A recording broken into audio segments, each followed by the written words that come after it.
எழுந்தருள் இருக்கின்ற அருட்பெருஞ்சோதி ஆண்டவர்களுடைய அகத்திருவடியை வணங்கி போற்றி மகிழ்கிறேன். இந்த மகா சிவராத்திரி விழா தீர்க்கங்கரடை சன்மார்க்க சங்கத்தில் உண்மையாகவும் அமைதியாகவும் தனிச்சிறப்புடன் நடந்து கொண்டிருக்கின்றது. இதற்கெல்லாம் முக்கிய காரணமாக இருப்பது வள்ளல் பெருமான். அடுத்தபடியாக இந்த முயற்சி தொடர்ந்து இது 4வது அல்லது 5வது முறை என்று நினைக்கிறேன். நமது தெய்வத்திலே திருவொற்றியூர் தியாகராஜ பெருமானை இங்கே வந்து பீர்க்கங்கரையில் அமர்ந்து இதெல்லாம் செய்துக்கிட்டு இருக்காருன்னா அது மிகையாகாது. இதற்கெல்லாம் தலைவர் மனோகர் ஐயா, மூத்த சன்மார்கி பெருமாள் ஐயா அவர்கள் எல்லோருக்கும் நன்றி சொல்கிறேன். இன்றைக்கு சிறப்பு தலைமை தாங்குகின்றவர்கள் பம்மலிருந்து வந்திருக்கின்ற சிவகோயிலை அம்மா அவர்களுக்கு அன்புடன் வரவேற்கின்றோம். இப்பொழுது அடியனுக்கு கொடுக்கப்பட்டுள்ள தலைப்பு ஒரு ஜாம நேர தியானம். இது வள்ளல் பெருமான் சொல்லியிருக்கு, நம்ம எல்லாருக்குமே தெரியும். தொடர்ந்து ஒரு ஜாம நேரம் இறைவனை சிந்தித்து கொண்டிருந்தால் நாம் பெற வேண்டியதை பெற்றுக்கொள்ளலாம். ஒரு ஜாம நேரம் அப்படின்றது 3 மணி நேரம். 3 மணி நேரம் ஒருவன் இகலோக விசாரணை இன்றி பரலோக விசாரிப்புடன் கடவுளை சிந்தித்து கொண்டிருந்தாலாவது, தோத்திரம் செய்து கொண்டிருந்தாலாவது நாம் பெற வேண்டியதை பெற்றுக்கொள்ளலாம். நாம் சுத்த சன்மார்க்கத்தில் பெற வேண்டியது என்னென்றால் சாகாத வந்தான் இரவாத நிலை, அதுதான் நம்ம பெற வேண்டியது. வேறு ஒன்றும் இல்லை. வேறு ஒன்றும் நமக்கு தலைவலி போகணும், எனக்கு பையனுக்கு கல்யாணம் ஆகணும், பொண்ணுக்கு கல்யாணம் பண்ணணும், தம்பி, அது ஒன்றும் இல்லை. நம்ம இந்த பிறவி மனித பிறவியில் பெற்றுக்கொள்ள வேண்டியது இயற்கை உண்மையாகி ஆன்மலாபம், அதனுடைய மகுடமாக விளங்குவது சாகாத நிலை. ஆக அதை பெற்றுக்கொள்ளலான்றார். எவ்வளோ நேரம்? 3 மணி நேரம் உலகியல் சிந்தனை எதுவுமே இல்லாமல் பரலோக சிந்தனையுடன். பரலோகம் அப்படின்னும் போது கடவுளை பற்றி, கடவுளை வந்து மனதினால் நினைக்க முடியாது. இது வரலாறு சொல்கிறாரு. அதை நம்ம இப்போ இந்த இடத்துல கொண்டு வரணும். மனதினால் கடவுளை நினைக்க முடியாது. ஆன்ம அறிவை கொண்டே இறைவனை உணர வேண்டும்.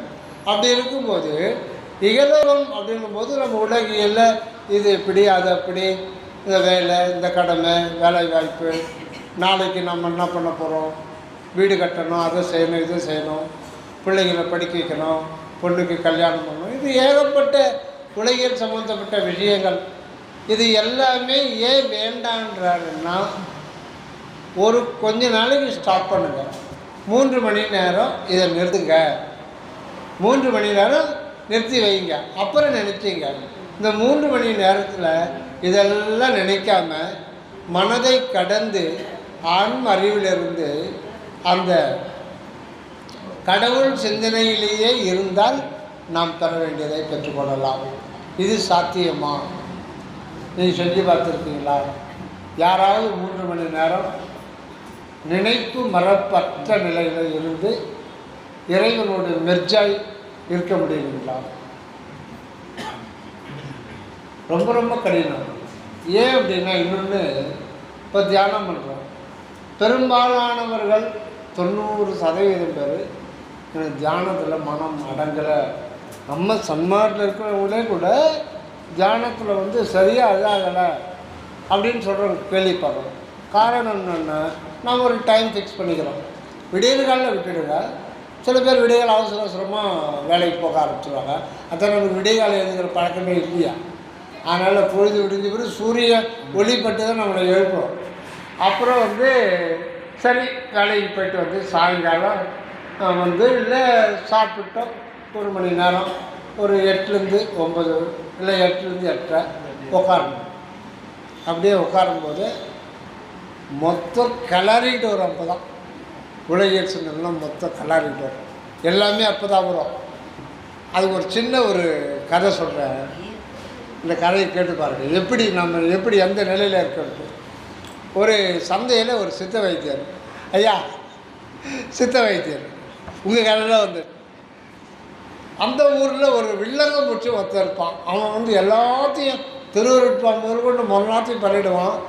ஆனால் வந்து அவனுக்கு வந்து விவாதம் பண்ணுறதுக்குன்னு ஒரு ஆள். அன்றைக்கி விவாதம் பண்ணாதான் யாராவது நல்லவங்களை போய் வம்பு கிழிச்சாதான் அவனுக்கு தூக்கமே வரும், இல்லை தூக்க முடியாது. அப்படி இருந்ததுனால ஒரு சந்திர ஐயா போயிட்டான்.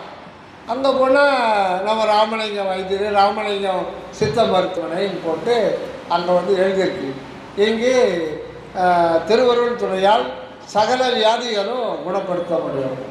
தைரியமாக போட்டு விட்டார். பார்த்தா சரி, இவர் எப்படி வம்பு கிடைக்கிறார், சகல வியாதிகளும் குணப்படுத்த முடியும்னு. ஓஹோ, சரி சரி, உள்ளே போகிறோம். வைத்தியரே வணக்கம்.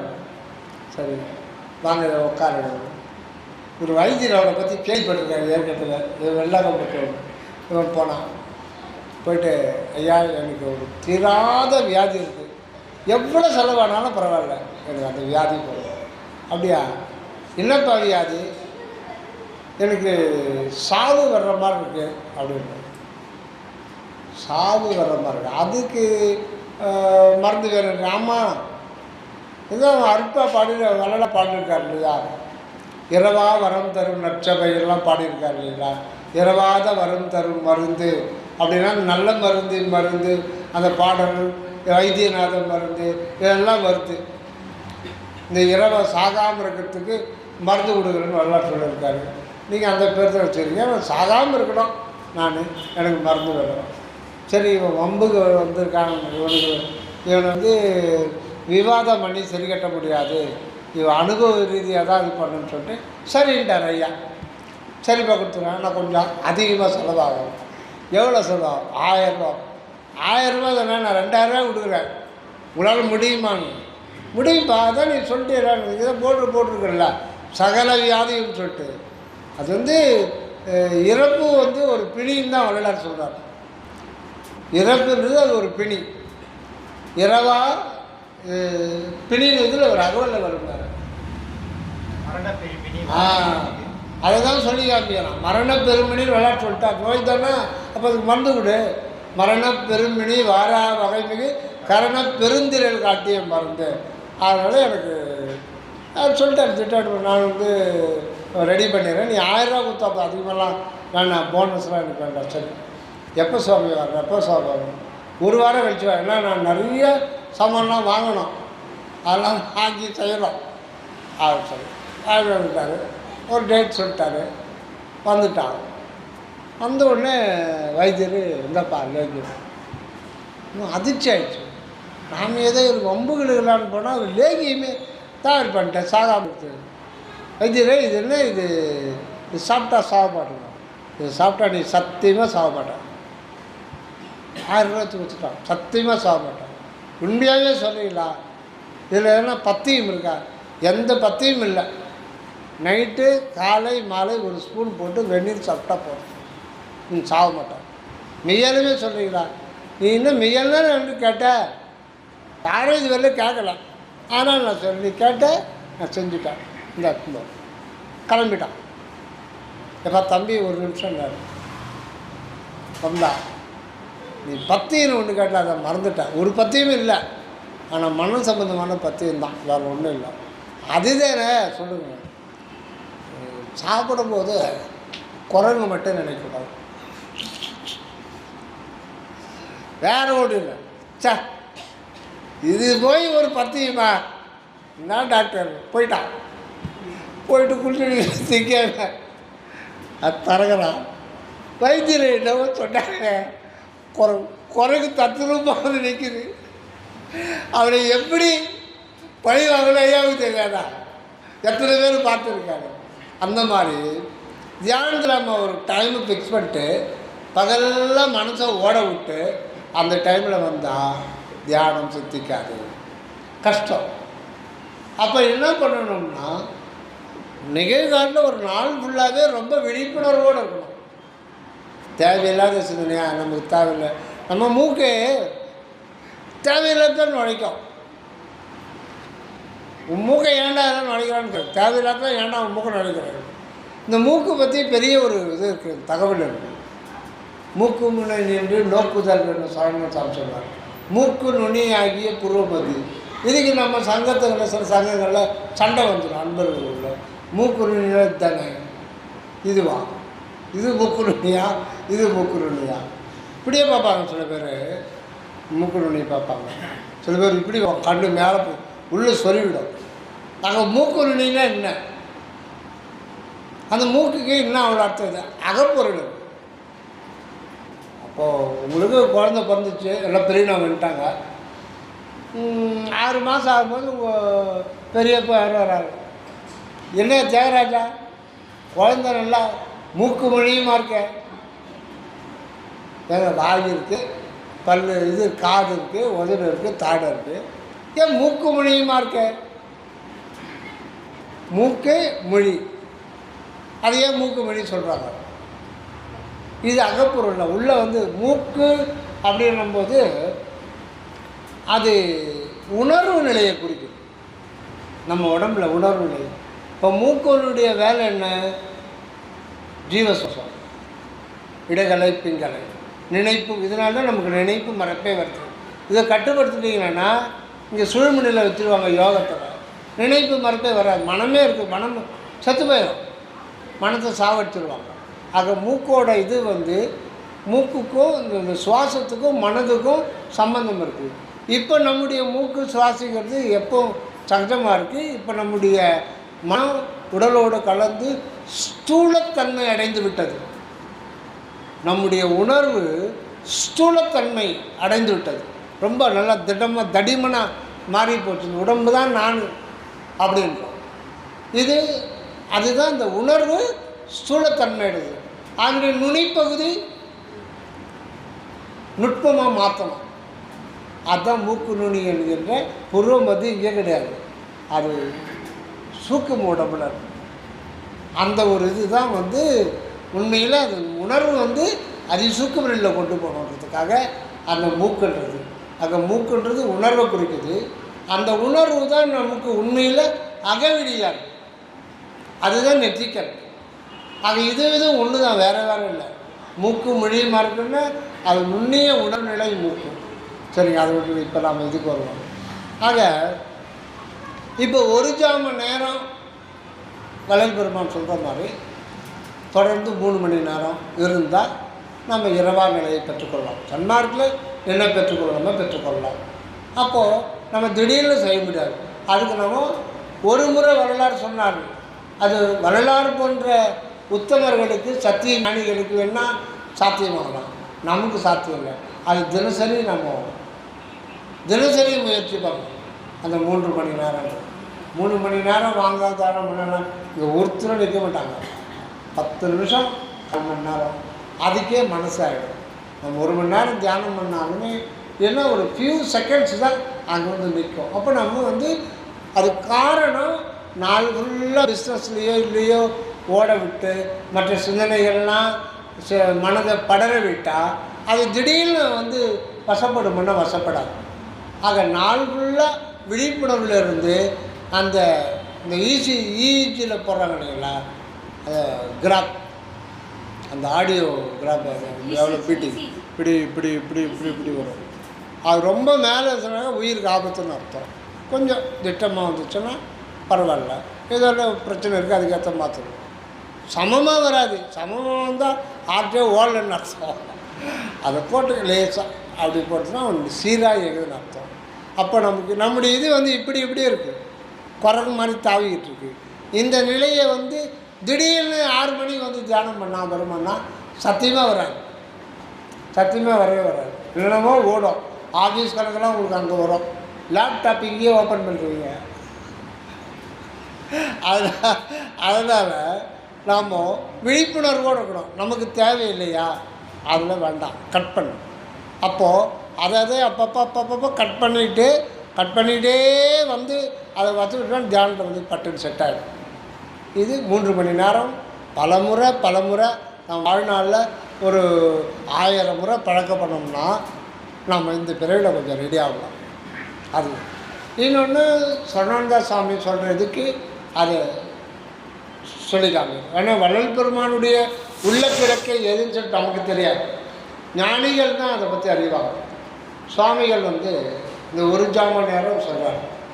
இன்னொரு இடத்துல ஒருவன் 2.5 நாழிகை, அதாவது 1 மணி நேரம் தூக்கம் செய்வானாக அவன் 1000 வருடம் ஜீவித்திருப்பான்.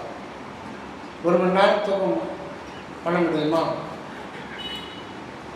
டாக்டர் என்ன சொல்கிறாங்க, 8 மணி நேரம், இல்லை வயசானவங்க 7 மணி நேரம். இதுதான் உடம்பு ஆரோக்கியமாக. அது அந்த சைடு உலகியல் சைடு. இது ஆன்மீகத்துக்கு செட் ஆகாது. உலகியல் சைடு இப்போது இதுக்கு அதுக்கும் நிறைய ஒத்தே வராது. இப்போ வள்ளல் பெருமான் விந்து மேலேற்றும் பழக்கத்துக்கு கொண்டு வரணும் அப்படின்னார். ஒரு அன்பர் சொன்னார், அம்மா அவர் நல்லா ஒரு நண்பர் தான், எனக்கு தியானம் பண்ணும்போது விந்து மேலே இறங்கி தருது அப்படின்னு தெரியுது. அதுலேயும் ஒரு ஞானம் வேணும் இல்லையா? விந்து பையில் விந்து அது மேலே இடத்துக்கு வழியே கிடையாது. நீ எம்எஸ் டாக்டர்கிட்ட போகணும்.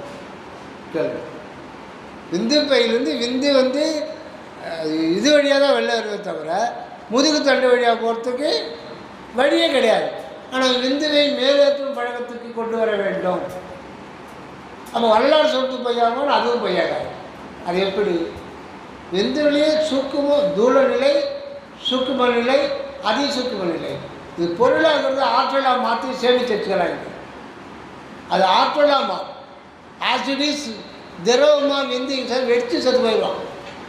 ஒரே ஒரு ட்ராப்பு அது தப்பிதாரி போகிற மாதிரி சொன்னால் மண்டை வெடிச்சது உள்ளே எதுக்கு அனுமதியே கிடையாது.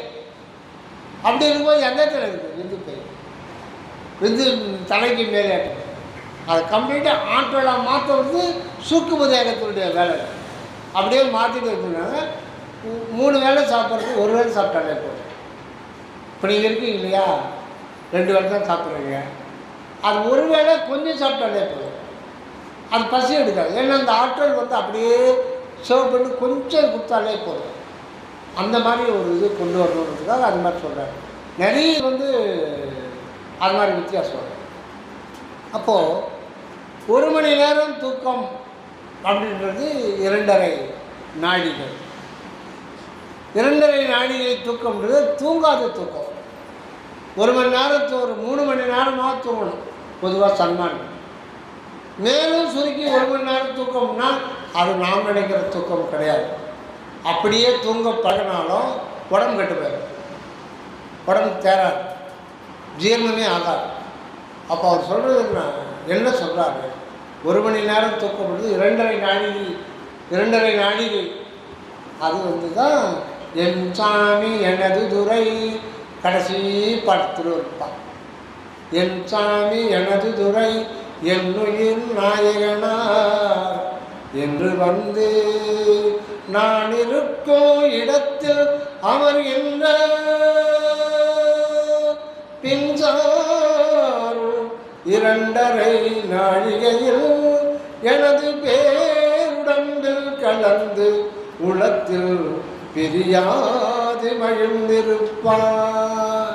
தன் சாதி உடைய பெருந்தவத்தானே நான் தான் சாற்றுகின்றேன் அறிந்திருவே மின்சாரும் இடைமடவாய்.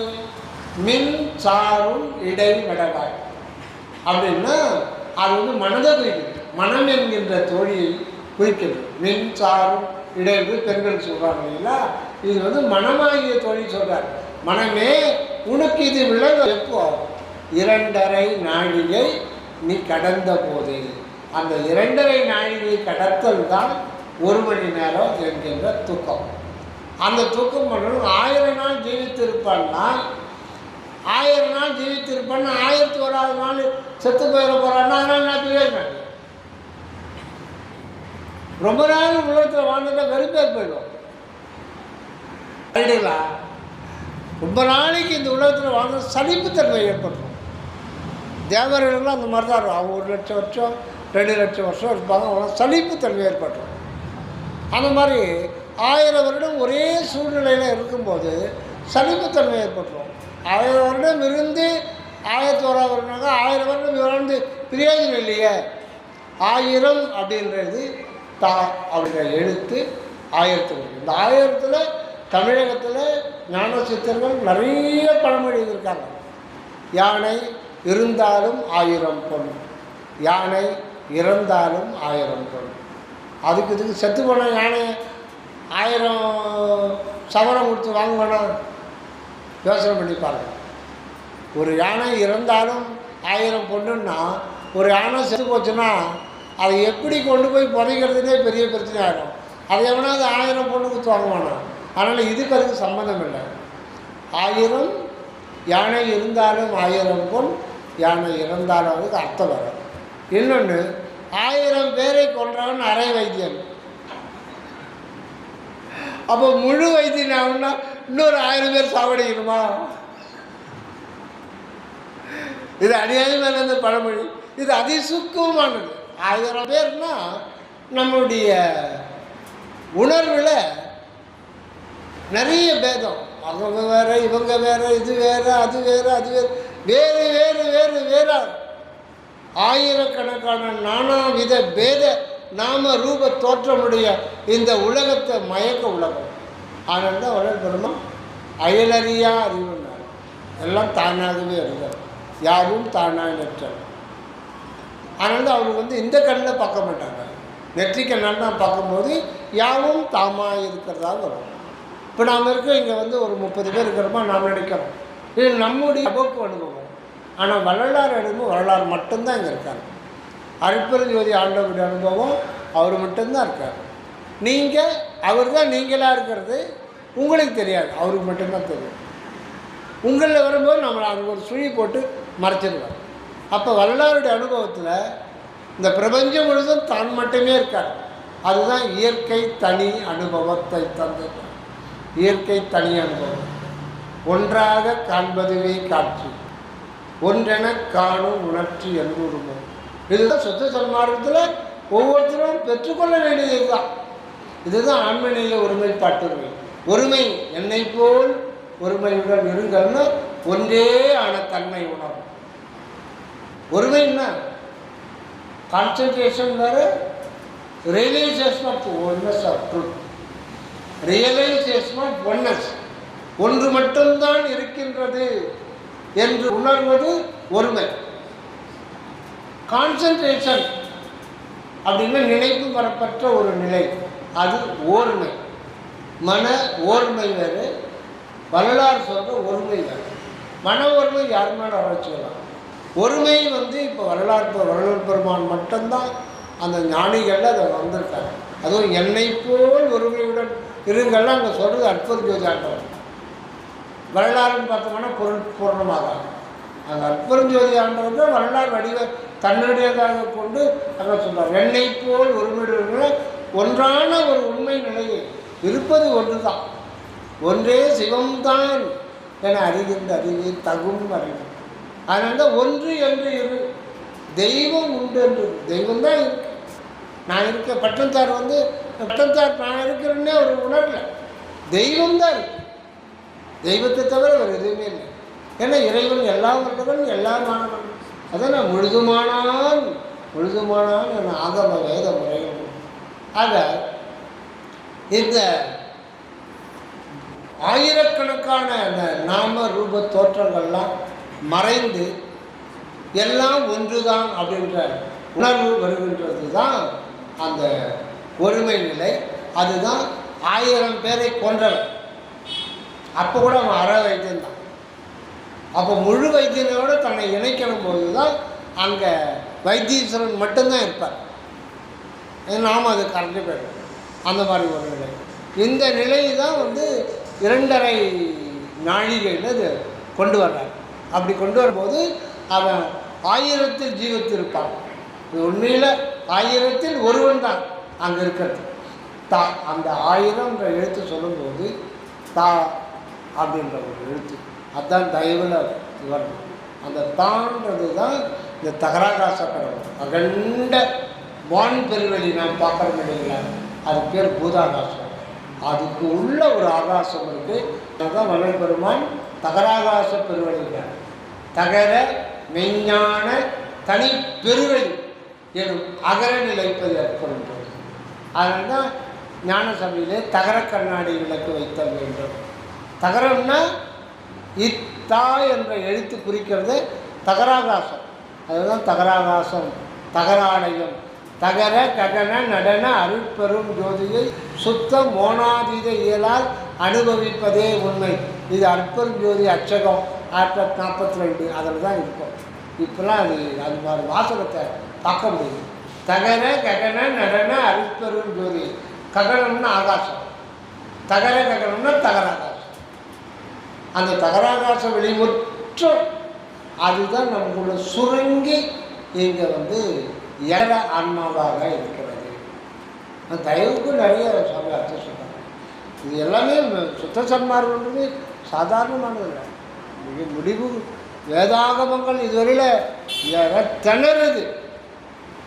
அந்தளவுக்கு எல்லாத்தையுமே உள்ளடக்கிய ஒரு இதுதான் சுத்த சன்மார்க்கம். சுத்த சன்மார்க்கத்தில் வேறு வேறு என்பது கிடையாது, அந்த ஒருமை உணர்வு வர வேண்டும். இப்போது அதுதான் அந்த 1 மணி நேரம். இப்போ இந்த ஜாமம் 1 ஜாமம் மணி நேரம்ன்றது இன்னொரு அர்த்தம் என்னன்னா, 1 ஜாமத்துக்கு 3 மணி நேரம் கணக்கு பண்ணணும். நம்ம நாழிகையில் கணக்கு பண்ணோம்னா 7.5 நாழிகை. 7.5 நாழிகை. இதில் இந்த 7.5 இயல்பு திடீர் இந்த ஒரு இடத்துல தான் சாமி 7.5 கொண்டு வர்றாங்க. இந்த 7.5 3 இருக்கிறது. 1 2 2 2 முதல் 2 முன்னி 2.5, ரெண்டாவது 2 பின்னி 2.5. இதுதான் வள்ளல் பெருமான் அதிசுக்கு வழியில் முன்பாட்டு காலை பின்பாட்டு காலை பாட்டு பாடு அப்படின்னா முயற்சி, அதிதீவிர முயற்சி வேணும். முன்னி 2.5 அதுதான் அந்த இதில் வரும். 2.5 நாழிகை கழிந்த போது ஆக முன்னி 2.5 பின்னி 2.5. முன்னி 2.5 நம்முடைய முயற்சி திருவருள் துணையோடு. அதுல 2.5. இந்த 2.5 விளக்கமே சொல்லலையே.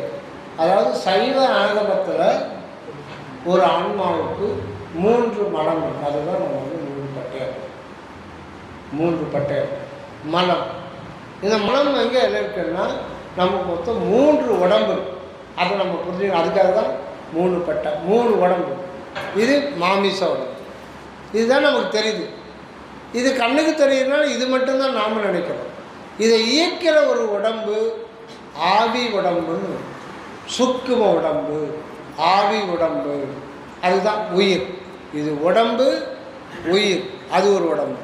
இது ரெண்டுத்துக்கும் காரணமாக இன்னொன்று அது இருக்கிறதே தெரியாமல் இருக்கு. அதுதான் ஆன்மா. அதுதான் தலைக்கு நடுவில் இருக்குது.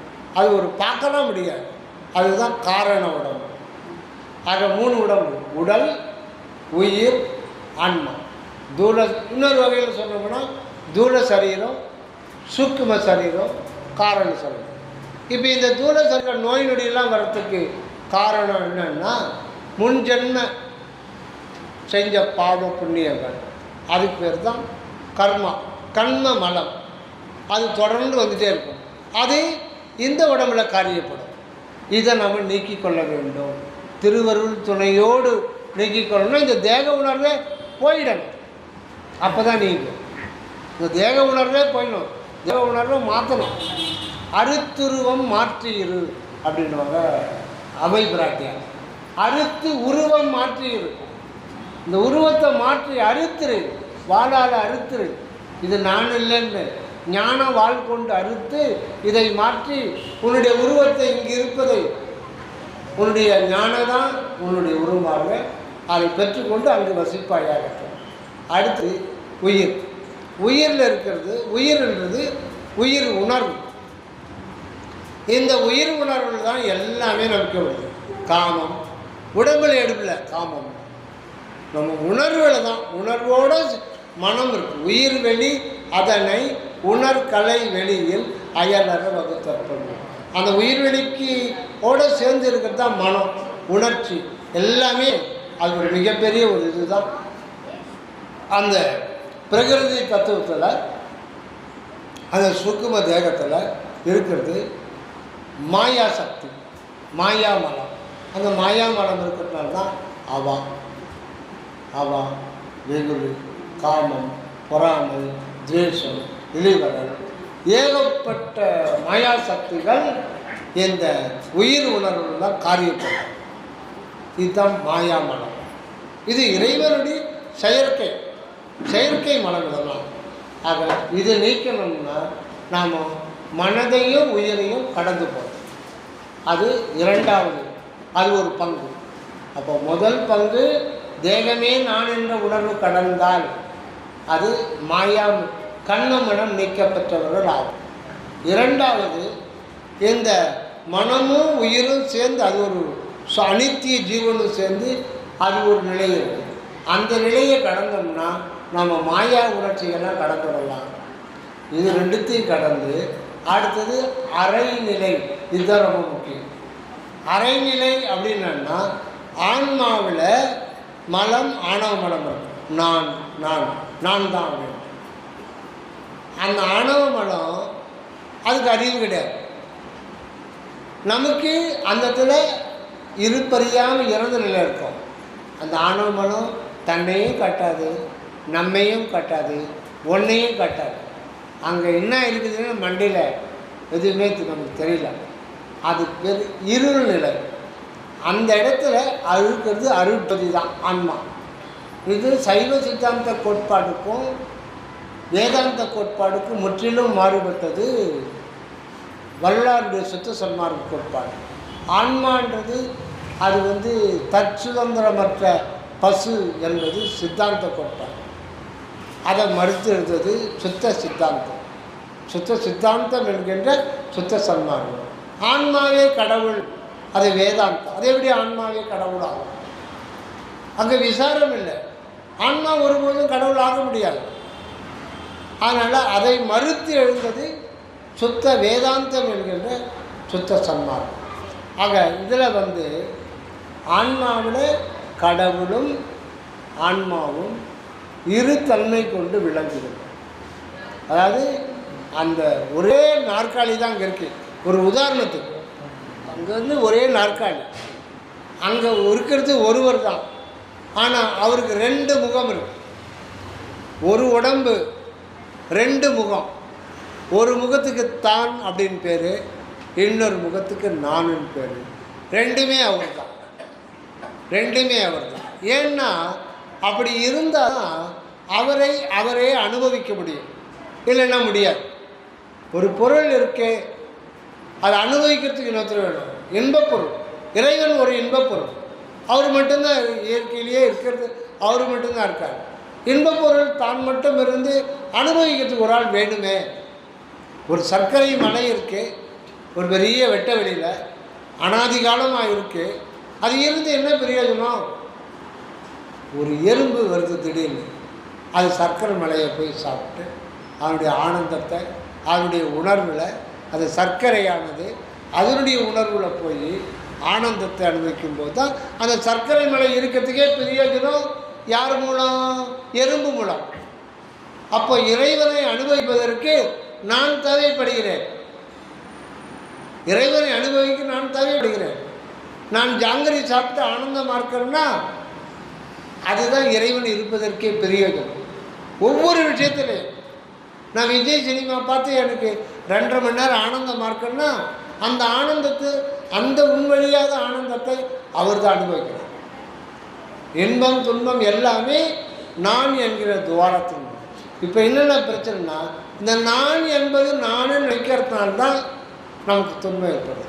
நான் என்பது நான் அல்ல என்பதை தியானத்தின் மூலம் உணர வேண்டும். அப்போ தான் அந்த ஆணவ மலம் நீங்குது. அப்போ ஆணவ மலம் உள்ளே இருக்கிற அந்த காரண சரீரத்தில் பாதிதான். ஏன்னா ஒரு பாதி தான், ஒரு பாதி நான்.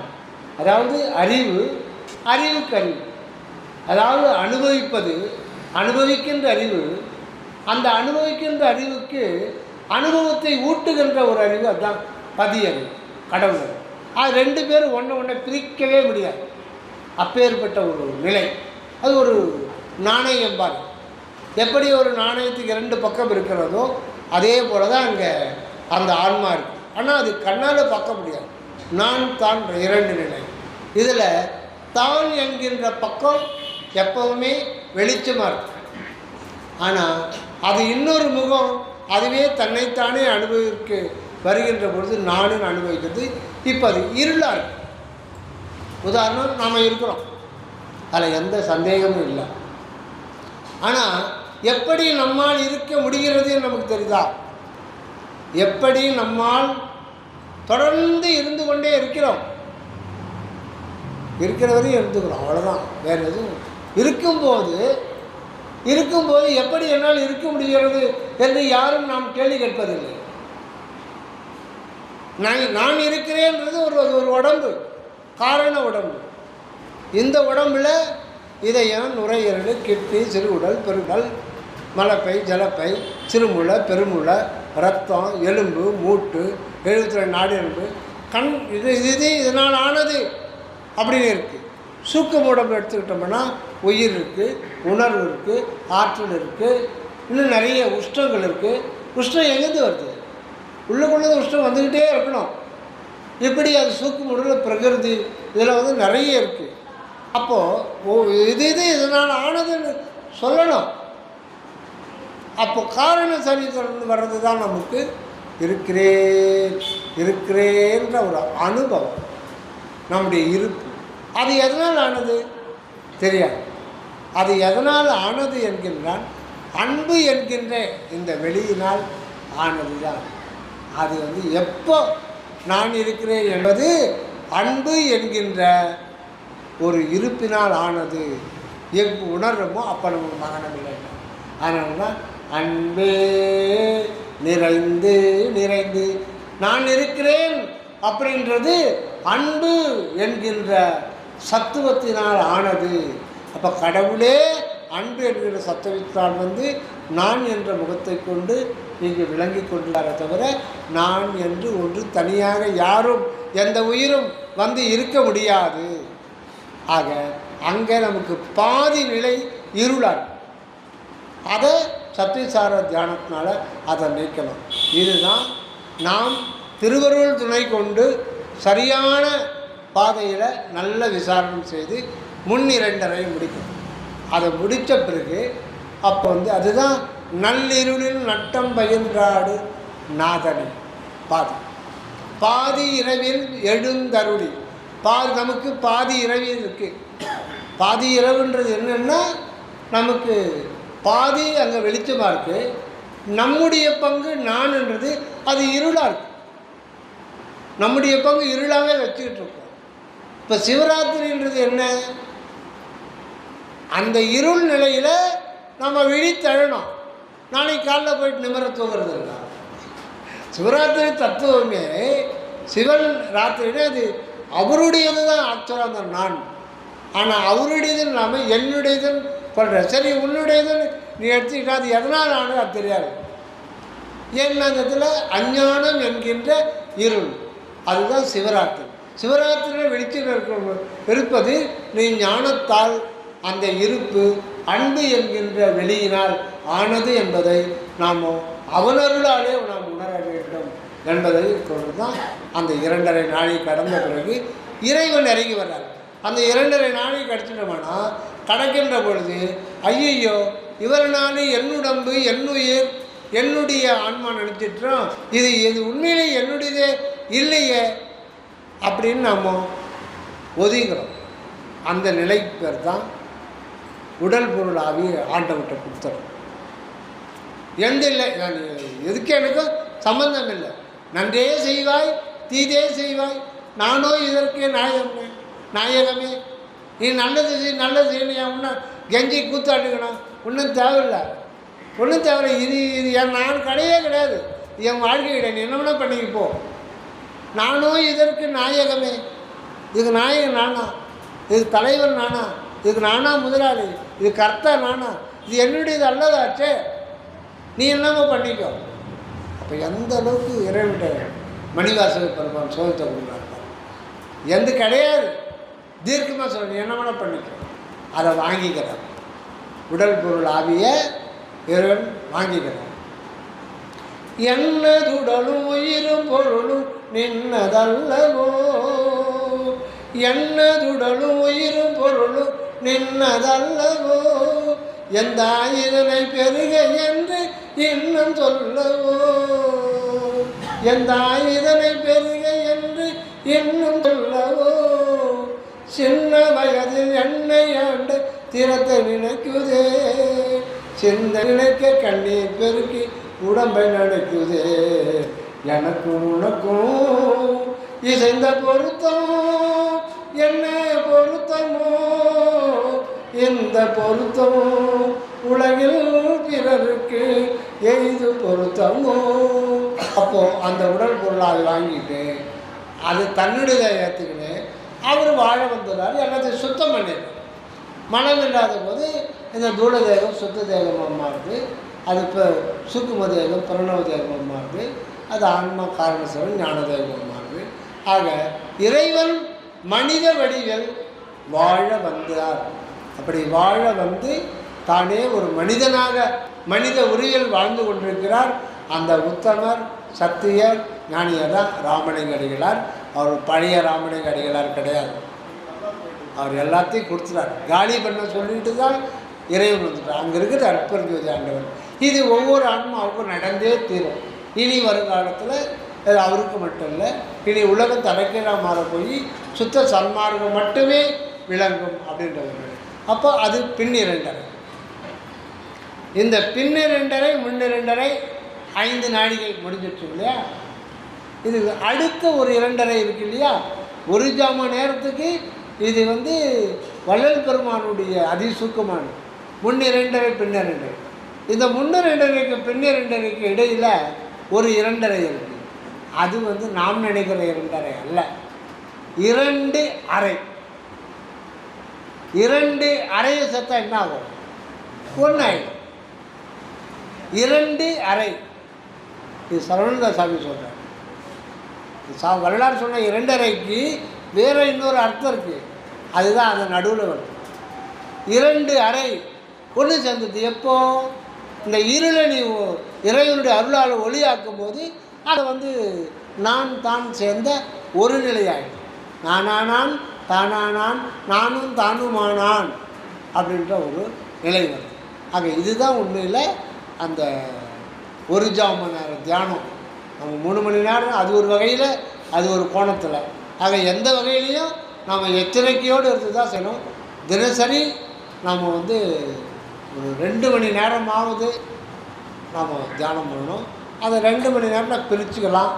விடைகால 1 மணி நேரம், நைட் படுக்கும்போது 1 மணி நேரம், எளிமையாக முடிஞ்சு போயிடும். அது எந்த வேலைக்கு பண்ணாலும் சரி அவசியம் பண்ணணும். அதுதான் முக்கியம். இப்போ நம்ம மாதத்துக்கு ஒரு முறை நம்ம கூடுறோம்னா ஏதோ நம்ம நல்லது கேட்டால் புண்ணியம் அப்படின்றது இருக்கக்கூடாது. நித்திய வாழ்க்கையில் நம்ம எப்படி ஃபாலோ பண்ணணுன்றதுக்காக தான் தீர்க்கம் காரணியில் திருவொற்றியூர் தியாகராஜ பெருமான் முன்னிலை நடத்துகிறாங்க. நன்றி. தயவு வந்தனம்.